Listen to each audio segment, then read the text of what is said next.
is Sunday, 8th March 2026, and before I proceed with this program, let me remind you again to tick the like button and to check your subscription to this channel.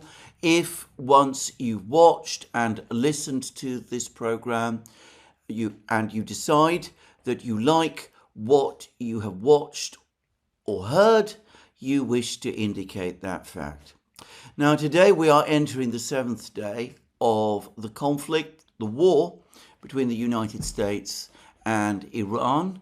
American objectives remain as nebulous, at least their declared objectives, remain as nebulous and as shifting as always, though beneath all of that, the fact that this is a regime change war, the intention to achieve regime change in Iran is essentially indisputable and all but unconcealed. And one country, one of the participants in the war, really makes no effort to conceal the fact that this is all about ultimately achieving regime change in Iran, even if the price is in effect the destruction of that country. And that party is, of course, the Israeli government, the government of Prime Minister Netanyahu. Now, I say that over the last few hours, the Iranian authorities have said that the successor to Ayatollah Khamenei as supreme leader of Iran has been chosen, and that there will be an announcement as to who this person is at some point today. Following that announcement, according to The Guardian in London, the Israeli authorities announced that whoever that person is, the Israelis will prioritize him. He's bound to be a man, will prioritize him as a target and seek his assassination. Now, I have to say, I find this extremely disturbing at multiple levels. This person, whoever he is, we don't yet know anything about him. We don't know what he has done in the past. We don't know what views he might have had about Iranian policy. He might, for example, have been an opponent of Iran having any kind of nuclear program at all. He might conceivably be someone who might be interested in reaching out to the United States and to Israel, reversing the current policy of no negotiations and no ceasefire. He might be someone with all sorts of intentions and plans, and whose previous record shows no involvement at all in any of the activities that Iran has actually conducted, or in those activities that Iran is blamed for by the United States and Israel, two things which, by the way, are not identical.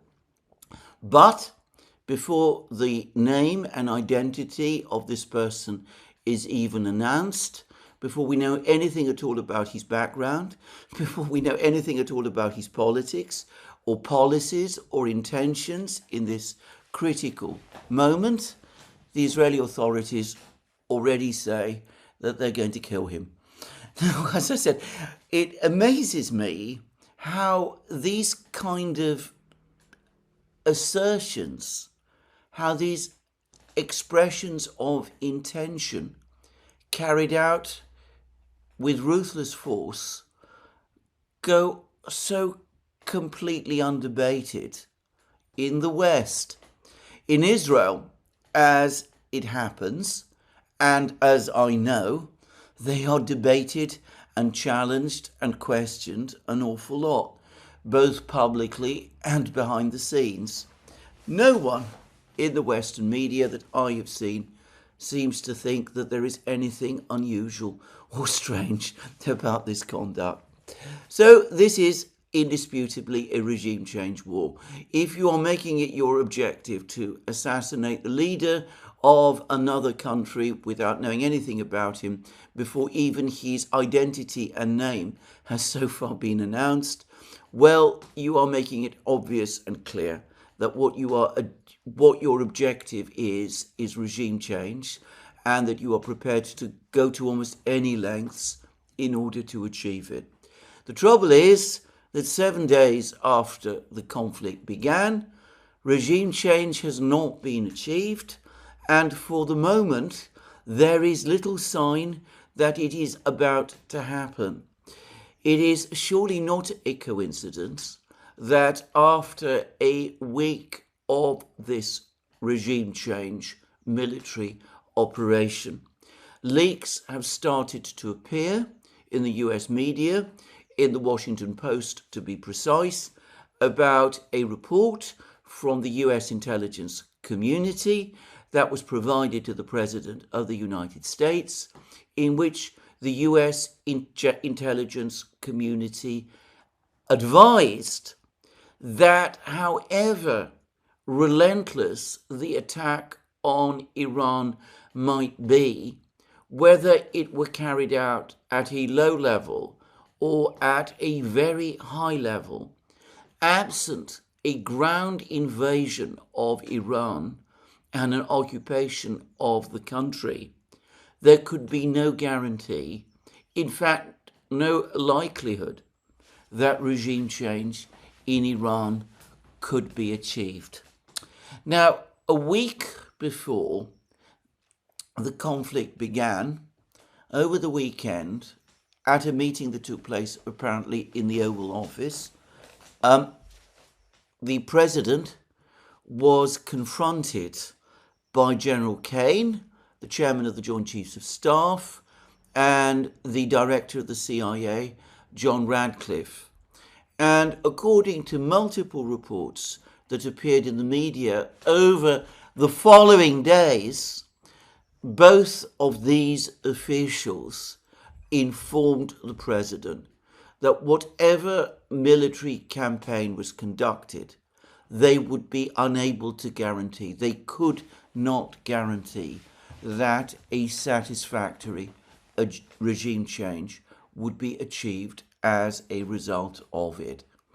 And apparently, both General Kane and Director Radcliffe were questioned at some length, to a certain extent by the President, to a much greater extent by the Vice President, J.D. Vance, whose scepticism about the entire operation no one any longer doubts.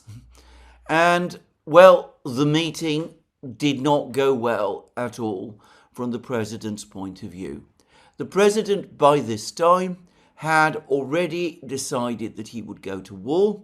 He was already committed to that war. He issued, after the reports about this meeting started to circulate in the media, an angry Truth Social post insisting that General Kane was fully a part of the team, that he would loyally fulfill orders if the order to attack Iran were ever given, and that the operation would be easy. That was what the President said.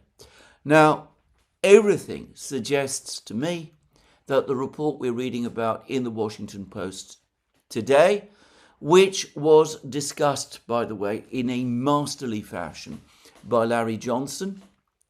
You can find his discussion on Sonar 21, Larry Johnson's blog. You can find it all set out there. And remember, Larry Johnson is a former CIA analyst and a veteran of the US intelligence community, and of course a member of Veterans Intelligence Professionals for Sanity, one of the most excellent institutions, just to say, in the United States, the one which receives far too little attention in the United States, and which is almost entirely ignored by the media, which, by the way, I find astonishing. But that's another matter. Anyway, Larry Johnson discusses this report in detail.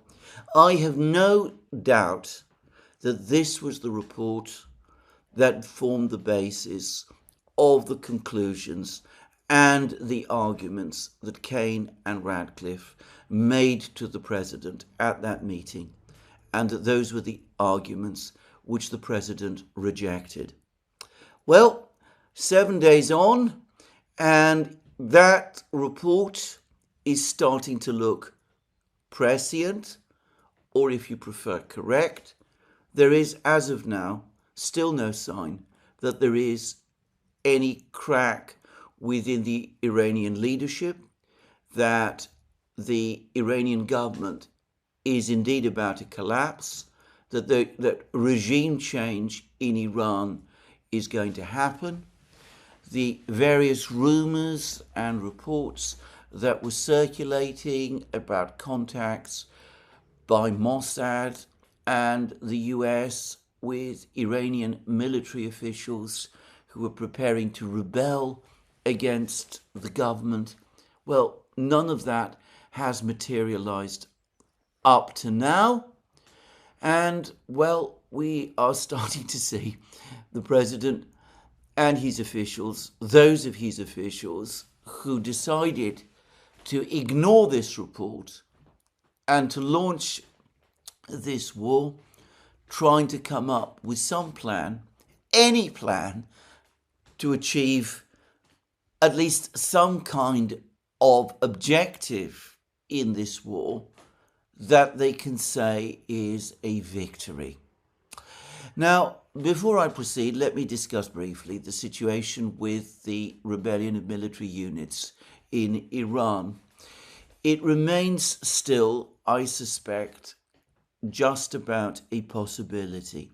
But with every day and week that passes, and it doesn't happen, it starts to become less likely.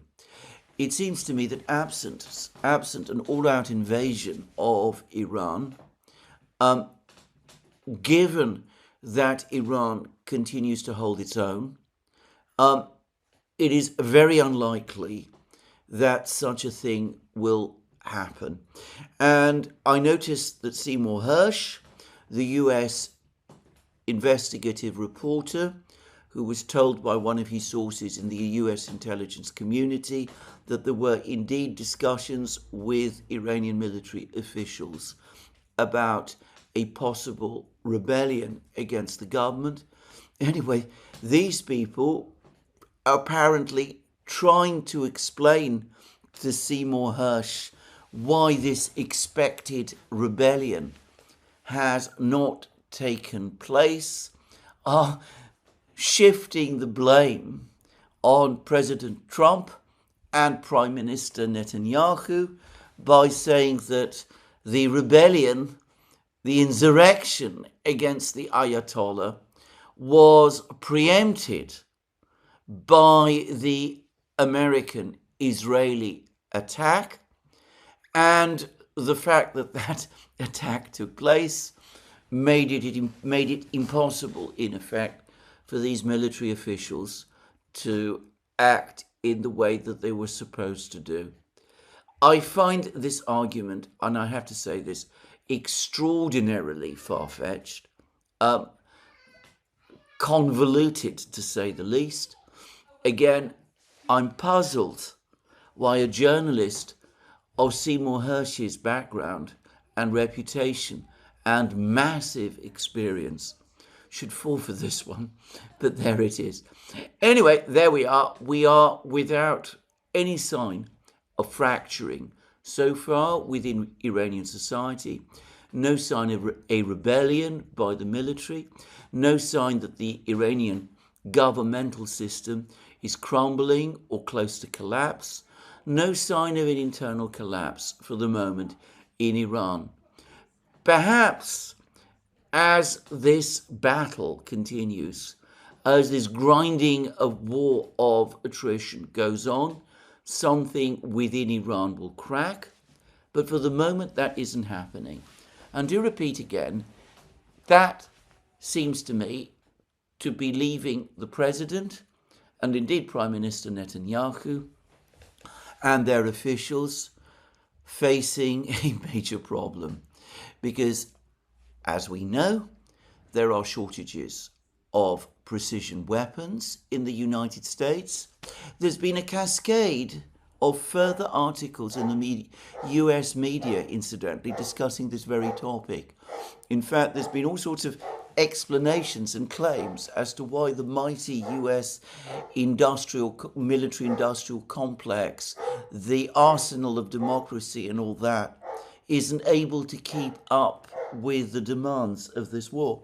I read, for example, somewhere that there is one specific bottleneck, which is one particular factory which produces the necessary chemicals that are needed for all of these weapons, and which is limited in the amount of these chemicals that it can produce today. And there is a rather plaintive contrast with the way in which this same factory was able to produce similar or earlier versions of these chemicals in almost infinite numbers at the previous peak of its production in 1944 during the Second World War. Well, I think this is my own view, that it goes much beyond that. I think the problems are far more deep-seated. Alex Vershinin at the Royal United Services Institute, Brian Beletic at the New Atlas, why I myself and we on the Duran have long talked about the immense challenges, the enormous systemic difficulties that exist across the West in the production of advanced weapons, at least the production of those weapons in quantities. And, well, there are further reports of air defense missile interceptors running short. I've been seeing estimates that it might take the United States up to 8 years to replace the advanced radar systems that Iran has already destroyed across the Middle East. Just saying.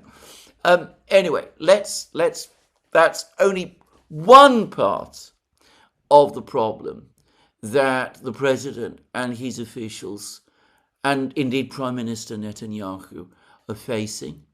There are further problems, and again, we on the Duran, I on this channel, others in many places have been talking about these as well. The critical situation in global energy markets, the remorseless, relentless increase in the price of oil, the effect that this is going to have on the global economy, on the global industrial systems, especially industrial systems in vulnerable countries, which means mostly the United States, and above all its allies in Western Europe and in Asia, in Japan, in South Korea, in the Philippines, in all of these places. Anyway, and of course, the havoc that a crisis in global energy markets can cause in the global financial system. And, well, we did a live stream on the Duran 2 days ago on Friday with Cyrus Jansen and Alex of Reportify, in which they discussed the financial implications, the implications in the derivatives markets, especially as a result of any surge in oil and energy prices. And by the way, Eve Smith and Naked Capitalism have been busy doing the same thing, and they do this superbly well, if I may say. And as I discussed in my program yesterday, Eve Smith was kind enough to steer me towards a brilliant article by a Mr. Pereira on Substack, which went into this in far more detail and explained the problems in the insurance markets caused by the closure of the Straits of Hormuz and the potentially catastrophic effects in the global financial system that all of this might lead to. So it's not difficult to see that the president and his officials, at least those of them that support the war, and Prime Minister Netanyahu and his officials in Israel, confronted by this situation, now find themselves in difficulties. So we have a whole succession of erratic and, in my opinion, frankly, bizarre comments. So President Trump has spent much of the last week throwing tempered tantrums in the direction of his once best friend, Prime Minister Keir Starmer of Britain. Starmer has entirely pointlessly, in my opinion, made a titanic effort to get on the good side of Donald Trump in order to get Trump to remain committed to Starmer's pet project, which is, of course, Project Ukraine.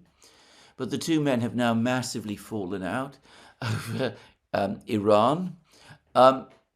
Starmer, probably, if left to himself, would have joined in this enterprise. He's been criticised by Tony Blair, by the way, for not doing so.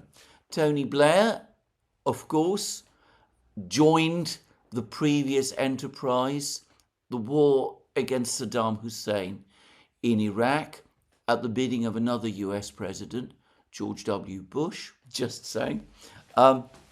It destroyed Blair's premiership, but in other respects, it can't be said that it's done Blair very much harm. In fact, he's prospered. But anyway, he thinks that Starmer was wrong to keep Britain out of the war. And you can find all sorts of pro-war voices, especially on the right of British politics, essentially saying the same thing, despite the fact that there is solid opposition to the war within Britain, and, by the way, little liking for Donald Trump. Anyway, Starmer himself, who took this stance because of very strong opposition from within the government and legal advice that the war is illegal and a war of aggression. Anyway, Starmer has been trying to put himself back in Trump's good books. He's now been deploying some parts of Britain's greatly diminished navy at the disposal of the United States.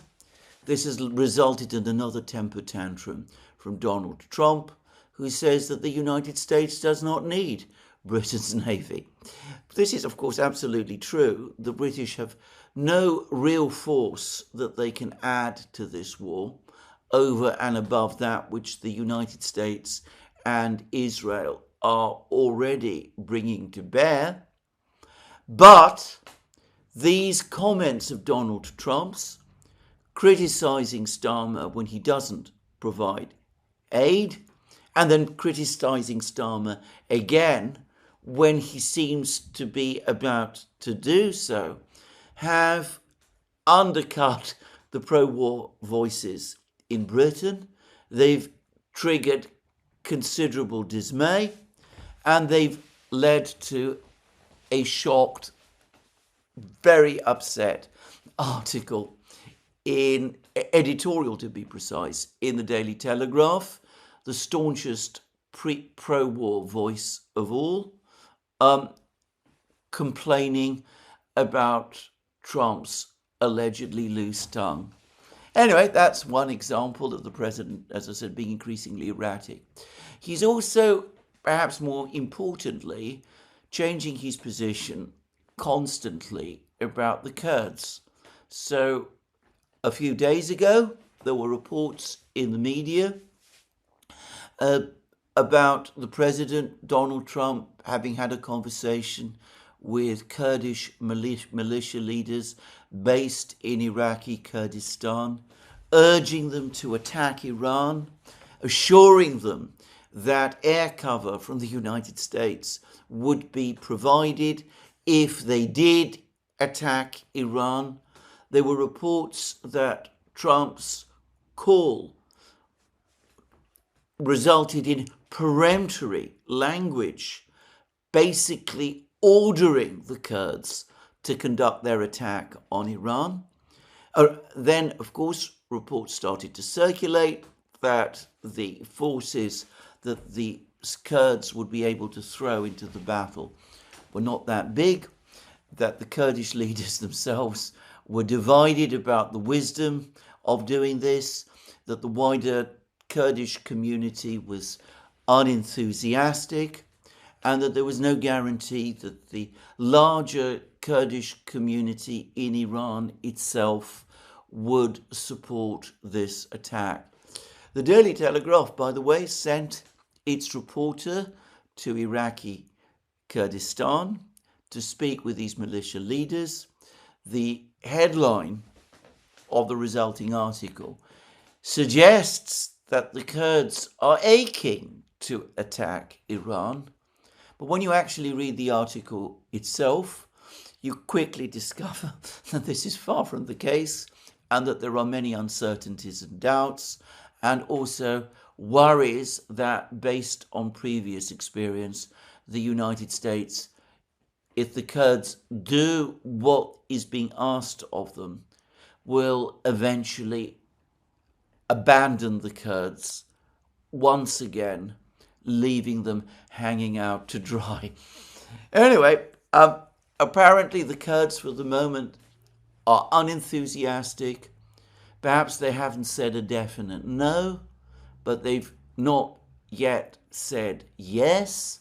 There's no word, no really reliable word so far of any actual attacks on the border, at least not for the moment.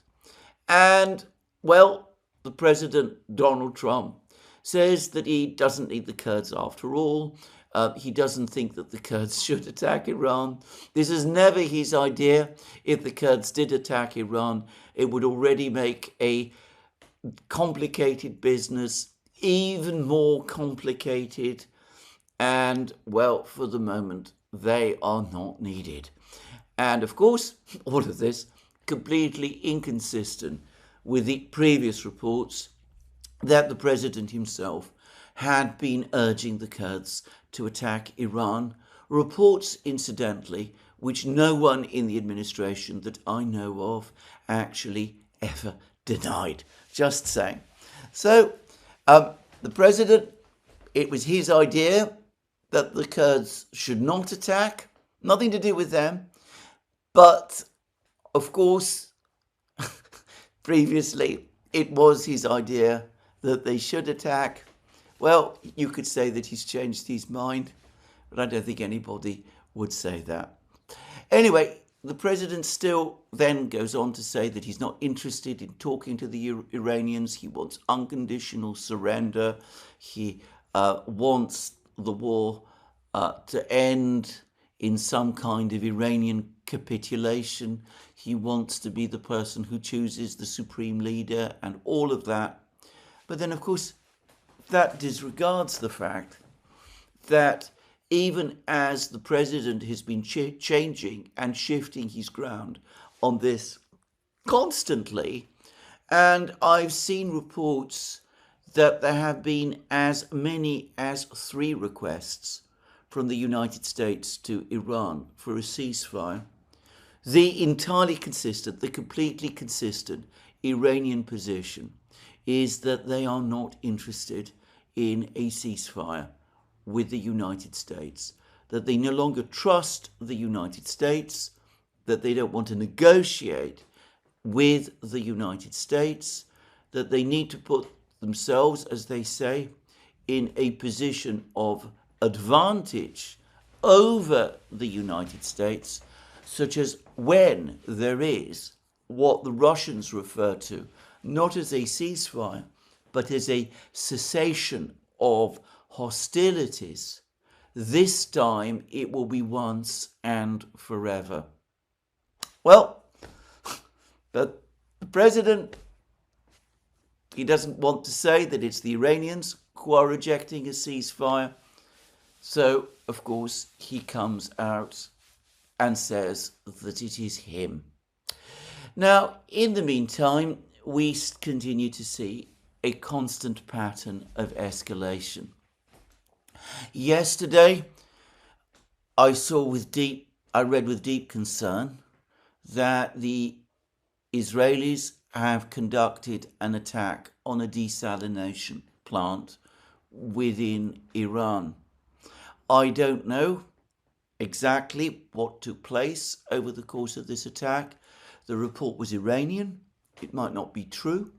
But then I'm not aware that the Israelis themselves have denied it.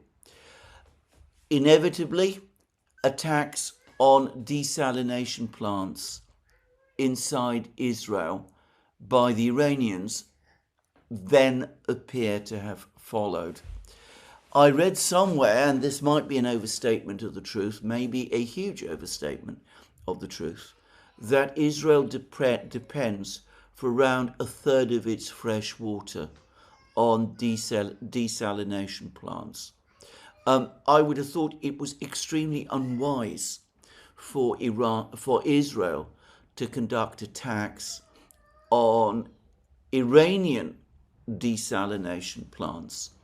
Obviously, Iran is heavily dependent on these plants in some places. Fresh water is no doubt needed in many of the great cities of Iran, but they are needed in Israel as well. And however great Israel's dependence is on desalination plants, the dependence of the Arab Gulf states, above all Saudi Arabia, on desalination plants to keep fresh water, to supply fresh water to the great Saudi cities, to Riyadh and Jeddah and all of the others, is enormous. If attacks upon these desalination plants by Iran start to happen, well, I don't want to even start to think what the consequences or the effect of that would be. I hope that it never comes to that, but we are now at the early stages of seeing exactly this thing. Now, here I come back to my program yesterday. I dedicated a large part of yesterday's program rebutting the claims that were circulating across the Western media yesterday, and which was seized on by Donald Trump himself, that the Iranian president, Masoud Pezeshkian, had announced a change of policy, a policy whereby Iran would cease further attacks upon the Gulf states, the Arab states, unless supposedly attacks in those states from the bases in those states were being conducted, positively conducted against Iran. I said yesterday that Pezeshkian's words made over the course of a television address to the Iranian people, which was an address of defiance, an address that said Iran would not and would never surrender, were being over and misinterpreted. Well, that turned out to be absolutely true. Various Iranian officials criticized Pezeshkian for his sloppy language. The Iranian military, as I said yesterday, basically contradicted the impression that was circulating about Pezeshkian's words, and in fact, attacks on infrastructure facilities across the Gulf states continue unabated at exactly the level, as far as I could see, that they were taking place yesterday and the day before and throughout the last week. There has, in other words, been no slackening off of Iranian attacks against these targets.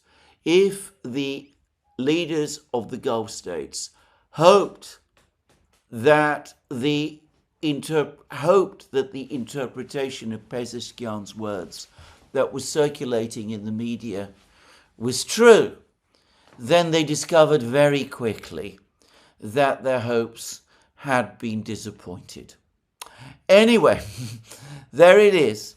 Now, if we see constant escalation Who is to say, especially if the Gulf states are unwise enough to engage Iran itself in this war, that Iran will not retaliate with attacks against the Arab desalination plants, at which point we will have a crisis in the Arabian Peninsula of simply unimaginable proportions. I mean, a humanitarian crisis of unimaginable proportions. And, well,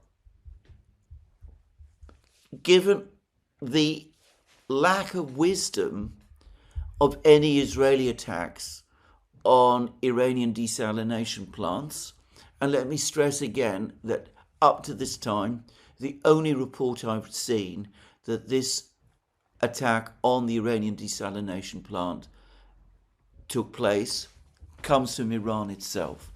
Well, putting all that aside, we also see, and this is indisputable, Israeli attacks on Iranian oil facilities, oil storage facilities, and oil refining facilities, clearly also intended to create a crisis within Iran, to implode its economy, to create within Iran an economic and political crisis which would presumably lead to the collapse of the government and perhaps eventually to regime change, though I wonder now whether pure destruction within Iran has become the objective.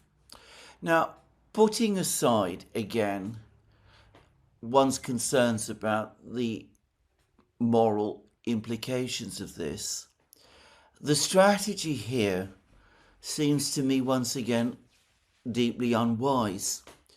Yesterday, reports started to appear that China is prepared to extend economic, financial aid to Iran, as well as to help Iran by providing spare parts for some of its weapon systems, perhaps its launchers, just saying. The Russians also have been providing Iran with economic assistance. I've discussed in previous programs that a little known fact is that Russia actually exports energy, oil and gas to Iran, something which many find surprising, but which is something that the Russians unquestionably do. So it could be that the Russians will continue to supply Iran with energy products, at least at a sufficient level to keep the Iranian economy ticking along so that Iran can continue the war, and that these attacks on the oil facilities might not have the intended effect of creating a crisis within Iran. But what they might do is something else. We are now starting to see clear evidence that Iran itself is attacking oil installations across the Middle East, and potentially it might start conducting attacks on oil storage and refining facilities inside Israel itself.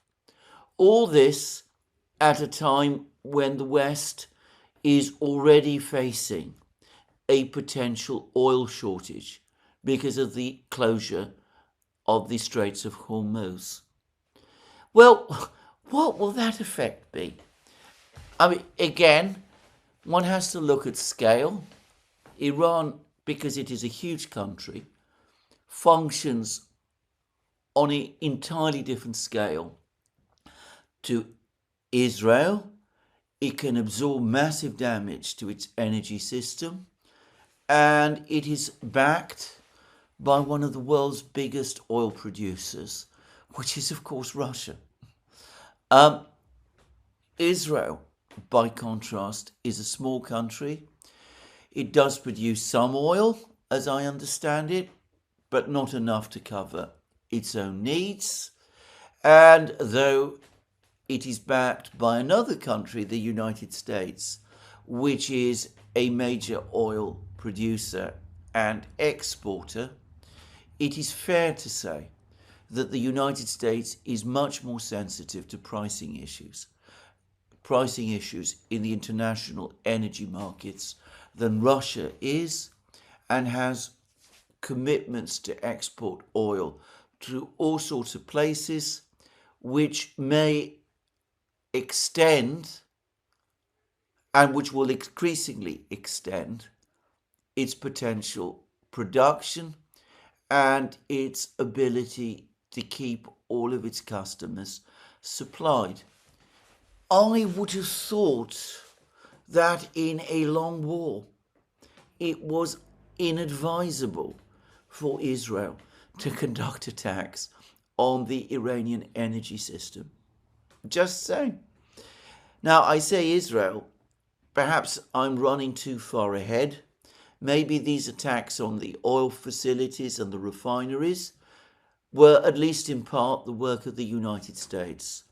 It is now acknowledged that the strike on the school, the one which resulted in the deaths of, I believe, up to 170 schoolgirls, that strike was carried out by the United States. I continue to believe that strike was unintentional. The US Defense Secretary Pete Hegseth denies that the United States, says that the United States would never have conducted an attack of that kind. Apparently, however, internal investigations in the United States, including internal government investigations within the United States, are increasingly coming to the conclusion that it was indeed an American missile that struck the school under the mistaken impression that it was a building that was part of a nearby Iranian base. However, the US government is finding its position undermined because, again, the president and some of his officials continue to claim that it was an Iranian missile that carried out this attack. I'm not sure whether they're saying that this was a false flag. All of the information that exists strongly argues against that, or whether they believe that or not, who knows. But anyway, it could be on the basis of what happened in that school. A lot of the early reports suggested that it was an Israeli missile, but it now is definitely established, or definitely alleged perhaps, that it was an American missile. Well, maybe the attacks on the oil facilities in Iran were also the work of the United States, which, again, to repeat, still makes it extraordinarily unwise in light of the fact that we are now on the brink of what looks like a major oil crisis, a major oil and energy crisis. Well, these attacks are already very, very alarming, but perhaps because the Kurdish operation it cannot proceed, we're now starting to get information trickling out of the United States that suggests a different objective. The seizure of Kharg Island, an island in the Persian Gulf where Iranian oil terminals are located and which is used by Iran to process most of the oil that it exports and to load it onto the various ships that export that oil. Now, I remember that Kharg Island was a major issue of contention during the 1980s in the long conflict between Iran and Iraq, just saying. So this isn't entirely new. And I do wonder whether the reports that are circulating about the cancellation of exercises by the 82nd Airborne Division in the United States aren't connected in some way with this plan, with the Kurds apparently unwilling to attack Iran or showing hesitation about doing so. Maybe the plan now is to seize Kharg Island, to use the 82nd Airborne Division to do that, and hope that this somehow creates a crisis in Iran and leads to the collapse of the government there. And given US behavior, the US policies towards Venezuela, the way in which the United States has in effect appropriated to itself the right to export and sell Venezuela's oil, just saying, well, might it be that there is a plan being hatched within the Trump administration to establish some kind of permanent control of Kharg Island on the part of the United States, so as to gain indefinite control of Iran's oil exports? I'm going to say straight away that I am not a military person, as I have discussed many times, but to me, already this looks like a lunatic plan. Kharg Island is, of course, an island. I don't know what the size of any Iranian garrison is there, but it is relatively small. Any American military force deployed to seize Kharg Island is well within the range of Iranian short-range missiles and drones. The potential for heavy casualties seems to me to be obvious. The US Navy would not be in a position to provide immediate support because it cannot navigate through the Straits of Hormuz, which are closed, and as has been in effect admitted by the US Navy itself, they are very, very reluctant to get too close to the Straits of Hormuz, because if they did, their own warships might be vulnerable to attack by Iranian drones and missiles. So, well, unless there's something I don't understand, unless there's some idea that deployment of the third carrier, the George H.W. Bush, is going to provide the United States with enough naval power to force the Straits of Hormuz, maybe that is possible, but it still seems to me very high risk. But anyway, unless there is something here that I don't understand, it seems to me that an operation to seize Kharg Island is extraordinarily problematic, to say the least. It risks concentrating US forces in one place, Kharg Island, where conceivably they could be a relatively straightforward target for Iranian missiles. We have all of these plans, all of these ideas coming out one after the other, tumbling around one after the other, but a coherent military strategy, of that I see no sign. A coherent political strategy, of that I see no sign either. I've often discussed in many programs, stretching all the way back to the start of the special military operation in Ukraine by Russia in February 2022, Clausewitz and his famous dictum that war is an extension of politics.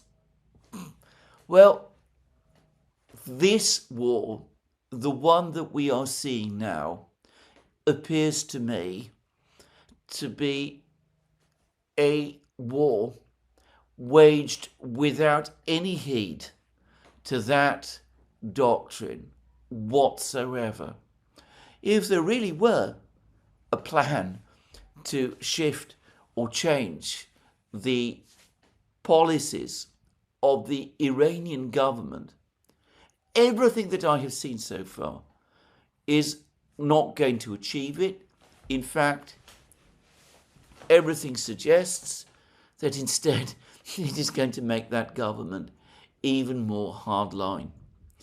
Now, I don't know where all of this is going. Larry Johnson says it will take at least 2 weeks for the 82nd Airborne Division to arrive in the Middle East. And, well, I don't know whether there is a plan to capture Kharg Island and what that plan would involve. But I cannot imagine that this can be done by the 82nd Airborne Division by itself. There are other, it seems to me, equally harebrained plans circulating.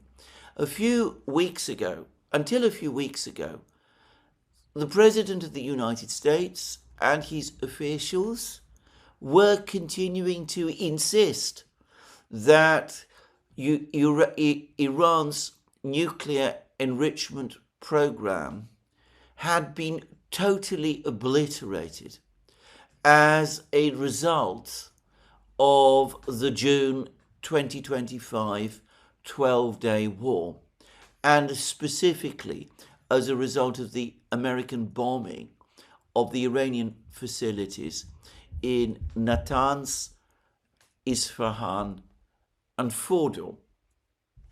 Now, I'm reading in the media that there are concerns that Iran's enriched uranium is hidden somewhere inside a secret tunnel, perhaps somewhere close to the Isfahan facility, and that there is a plan to send a special forces unit to seize that enriched uranium before the Iranians themselves remove it. Well, that might be a sensible plan. I mean, I'm not saying that the US Special Forces are not able to do those things. I've learned from experience that it is unwise to underestimate what US Special Forces are capable of doing. But who in their senses announces an operation of that kind weeks ahead of when such an operation can take place in the media? There is one last thing which continues for me to show the extraordinary bafflement and bewildering, almost zany nature of the way in which the political leadership of the United States up to this time is conducting this war. Yesterday, there was circulating what seemed to me extremely plausible reports that Iran was receiving assistance from Russia in targeting US bases. And I explained yesterday in my program why I thought those reports were plausible. I would add that since I did my video yesterday, I received a private email, again, from the same source, who is familiar with the discussions that are taking place at an unclassified level, I should stress this, within the Duma, the Russian parliament. And this source says that there's been significant discussion about the conflict in Iran there, though members of the Duma, unsurprisingly, remain much more focused about Ukraine. And this source also said to me that though the Russians have not given so far direct warnings to Azerbaijan and Armenia to stay out of the conflict between Israel, the United States, and Iran, they have advised those governments that it would be in their own interests to avoid doing so. It was a very interesting email altogether. Well, President Trump was asked about whether there was evidence that Russia might be providing assistance to Iran to strike American targets. And he said no such evidence exists. Despite reports in the US media, in the Washington Post, that the US intelligence community has concluded that Russia is providing that help, the president has seen no evidence of it. Well, that might be true, but then we had further comments by the president's representative, his envoy for all things, Steve Witkoff. And Steve Witkoff is saying that he warned the Russians against providing intelligence to Iran, which, for me, begs the obvious question of when exactly did he do that? Did he do that when he met Putin in the Kremlin together with Jared Kushner on the 23rd of January of this year? Did he do that in the various meetings in Abu Dhabi? Did he do that at the meeting that took place in February in Geneva when the chief Russian negotiator was the formidable Vladimir Medinsky? Did he do that in his various conversations with Kirill Dmitriev?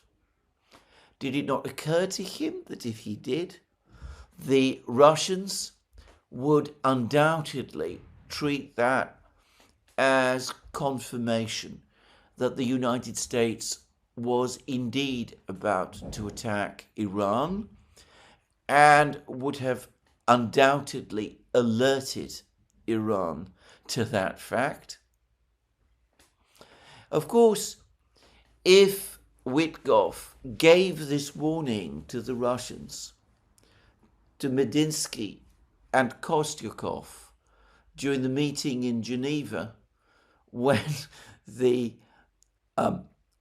Americans, when Witkoff himself was shuttling from one meeting, the meeting with the Russians and the Ukrainians, to another meeting, the meeting with the Iranian Foreign Minister, Abbas Araghchi.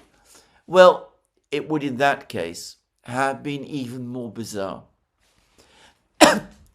I don't believe, I'm going to say this, I don't believe that Witkoff ever gave the Russians any such warning. And for me, that undercuts the whole story being put about by Trump that the Russians that he hasn't seen no evidence that the Russians are providing intelligence support to Iran. For the president to admit that would mean admitting that another great power is now involved with in the conflict, a great power with similar technological and industrial capabilities to those of the United States itself, a great power, Russia, which is backed by a still greater great power, which is of course China.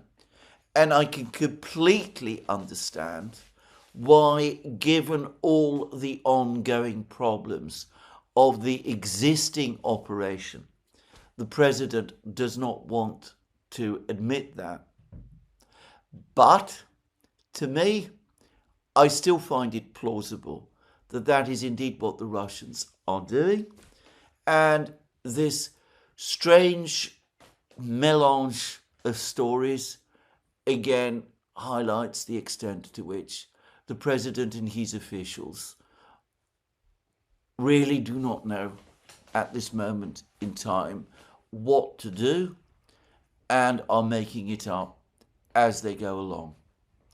Now, in saying all of these things, it continues to be the case that something might turn up, and it could be that the president's gigantic gamble in starting this war pays off.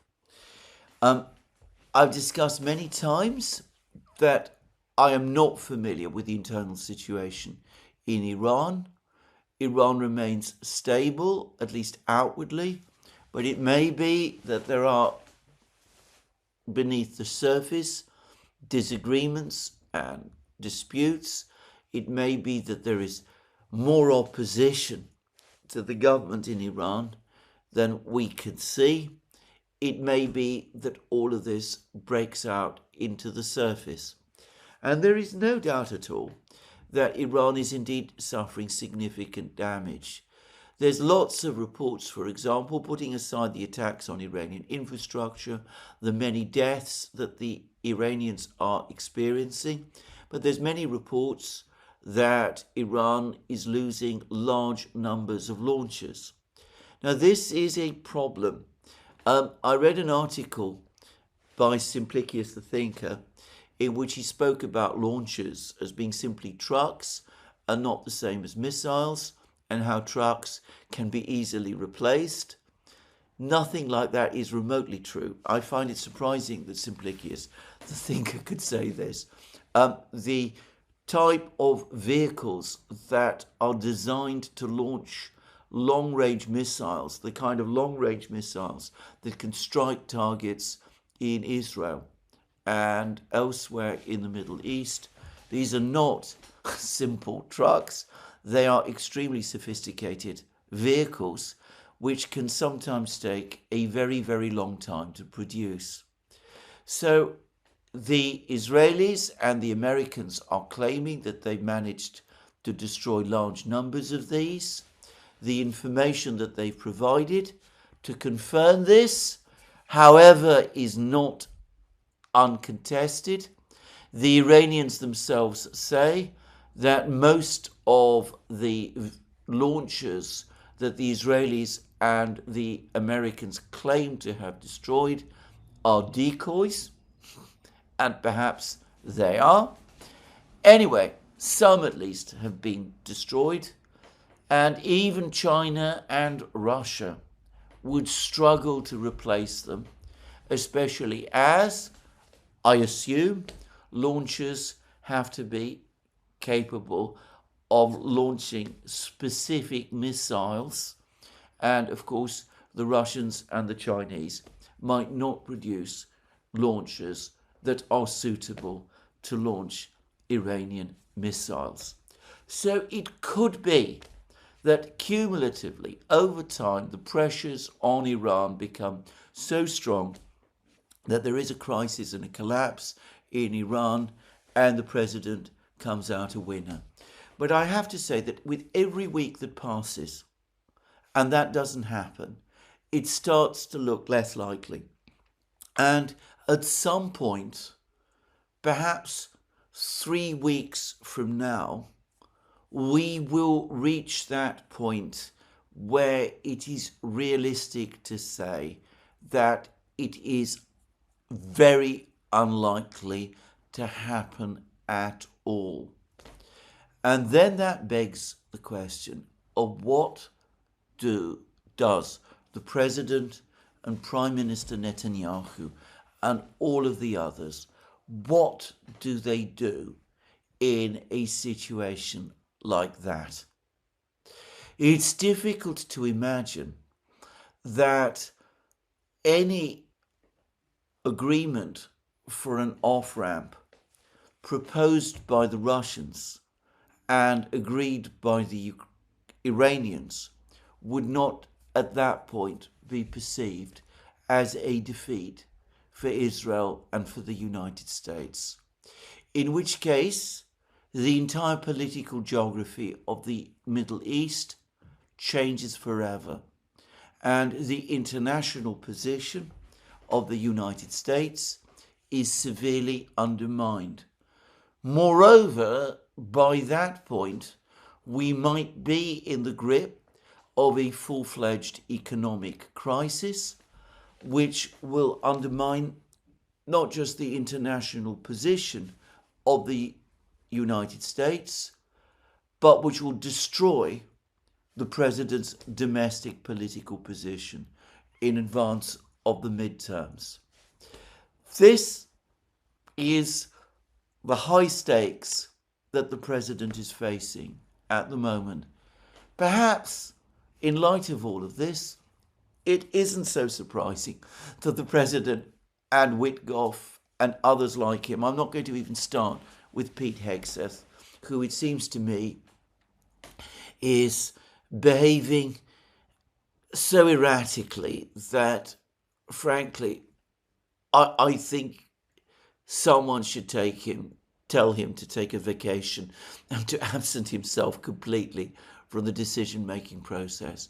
Anyway, I don't find it surprising that all of these people are starting to behave in this very strange, erratic way. Maybe they should have listened to the information that they were given by Radcliffe and Kane at that meeting. In fact, of course they should have done. They should also perhaps read an article which has appeared in the Financial Times today, written by the former president of the Council for Foreign Relations in the United States, Richard Haass, who says that this is a war of choice. By the way, that is a horrible euphemism. All wars of any kind are wars of choice. Even when a country is attacked, if it decides to fight, it is engaged in a war of choice. It is making a choice to avoid war. In March 1939 and August 1968, Czechoslovakia, which was attacked on both of those occasions, made a choice, which was that it would capitulate rather than fight. A controversial decision in both cases within Czechoslovakia, but that was the choice of the Czechoslovak leadership on both of those cases. So all wars, even wars when countries defend themselves against aggression, are wars of choice. Even countries that have been attacked have to make a choice whether they're going to defend themselves or not. What Richard Haass means about this war, when he calls it a war of choice as opposed to a war of necessity, what he actually means is that it is a war of aggression, and we should not engage in these kind of euphemisms. Just saying. But anyway, even Richard Haass admits that this kind of war is going to have to end sooner or later with an outcome that falls far below the kind of objectives that the president and his officials have set themselves. And it is very, very difficult to see how that can be packaged as anything else, at least this is my view, not Richard Haass's, as anything less than a defeat. If you launch this kind of attack and it ends with that sort of outcome, then it is a defeat. The alternative is for the President and Prime Minister Netanyahu to go on escalating, but escalating to what level and to what point? Well, I'm going to say, I think well before the ultimate political point is reached, certainly in the United States, but I believe in Israel itself, more rational actors will step in and will finally put a stop to the whole business in ways that lead to the political demise of Trump, Netanyahu, and all of the people that I've discussed who are involved. But anyway, this is an incredible gamble that they plunged into. Clearly, they did not understand Iran very well. Every proposal that they've been coming up with up to now, which I've discussed, all of the things that they're doing up to now, attacks on desalination plants, attacks on oil refineries, attempts to involve the Kurds, attempts to seize Kharg Island, all of those things taken together, special forces operations, have about them, at least for me, a look of desperation. And, well, when people start to become desperate, they behave in an unpredictable and dangerous way. And as I said, I hope those more rational forces do finally step in before the most irrational and dangerous decisions of all are made. Anyway, this is where I'm going to finish my discussion of the situation in Iran, in the conflict in Iran today. I would add just one thing, which is that the Iranians themselves, it seems, still are holding back on some of the potential escalation that they could conduct. I still remain skeptical about Iran's ability to strike the US Navy carriers. I know that there is a lot of discussion of this, and I would add that the destruction of a US Navy carrier could have unpredictable results in the United States. And, well, I don't want to speculate too much about those, but that might itself be an inhibiting factor for the Iranian leadership. But beyond that, frankly, I don't think they can do it. One thing they probably can do is attack Israel's Dimona facility, its nuclear facility at Dimona.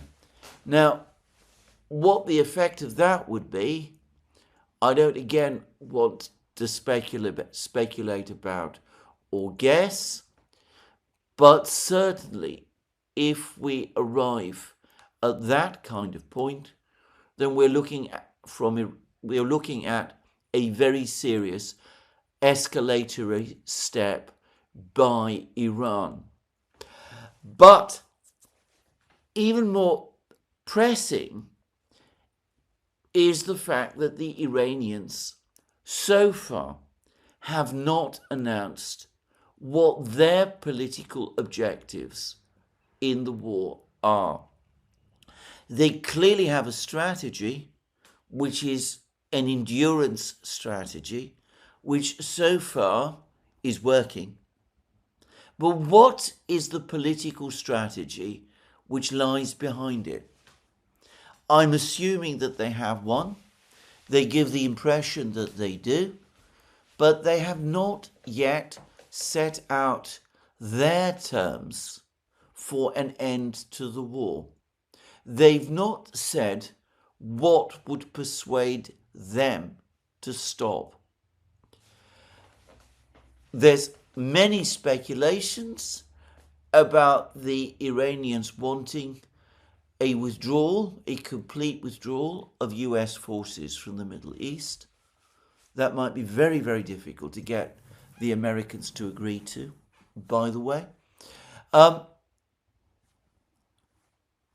At some point, the Iranians if this war drags on, are going to have to say what it is they want to achieve. And until that happens, we're all guessing.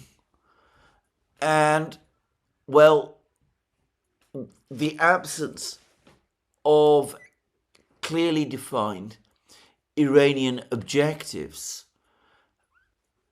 sets question marks over Iran, and also makes one wonder whether the Iranians themselves have an exit plan in this war. But anyway, let's wait and see. And as I said, this is the end of my discussion up to this point. Now, I want to return briefly to a discussion to finish this program by returning briefly to Sergei Lavrov's words yesterday, which I discussed yesterday, about the negotiations, the state of the negotiations in Anchorage. I should say that Gordon Hahn has again written an excellent article discussing these comments of Lavrov. One thing that perhaps I didn't convey clearly enough in my program yesterday is how defensive Lavrov's words were. He acknowledged that, especially following the attack on Iran, there is mounting criticism in Russia of the negotiations between Russia and the United States, that many people in Russia are becoming extremely critical of the entire negotiating process, the meeting in Anchorage, the various meetings in Abu Dhabi and Istanbul and Geneva, the conversations between Putin and Trump, the meetings between Witkoff and Dmitriev, and all of that. So Lavrov acknowledged that the criticism is getting stronger, though he tried to create the impression that this criticism comes exclusively from outside the Russian leadership, something which, by the way, I think is wrong. Lavrov himself has in recent interviews and press conferences echoed exactly some of the criticisms that he said in his latest comments have been made by the critics.